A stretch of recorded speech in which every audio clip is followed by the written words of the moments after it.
ہیں اور بھی دنیا میں سخنور بہت اچھے، کہتے ہیں کہ غالب کا ہے انداز بیاں، اور پوچھتے ہیں وہ کہ غالب کون ہے، کوئی بتلائے کہ ہم بتلائیں کیا۔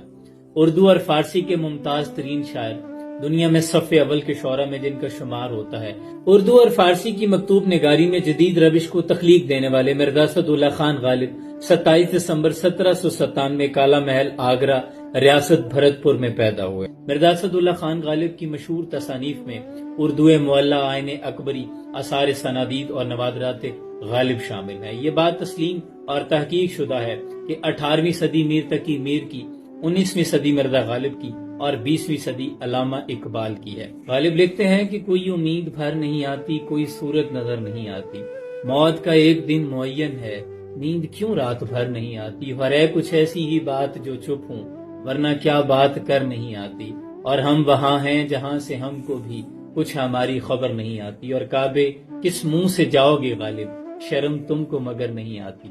باغیچہ اطفال ہے دنیا میرے آگے، ہوتا ہے شب و روز تماشا میرے آگے، اور ہوتا ہے نہاں گرد میں صحرا میرے ہوتے،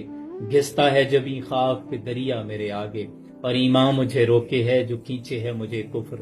کعبہ میرے پیچھے ہے کلیسا میرے آگے۔ انسان کو ہر روز اسی کیفیت کا سامنا ہوتا ہے کہ نفس اس کو ایک طرف کھینچتا ہے، کعبہ میرے پیچھے ہے کلیسا میرے آگے، دنیا کی رنگا رنگ رنگینیاں آپ کے سامنے ہوتی ہیں اور ایمان آپ کو پیچھے سے روک رہا ہوتا ہے، اور ہزاروں خواہشیں ایسی کہ ہر خواہش پہ دم نکلے، بہت نکلے میرے ارمان پھر بھی کم نکلے، اور نکلنا خلد سے آدم کا تو سنتے آئے ہیں، بڑے بے آبرو ہو کر تیرے کوچے سے ہم نکلے،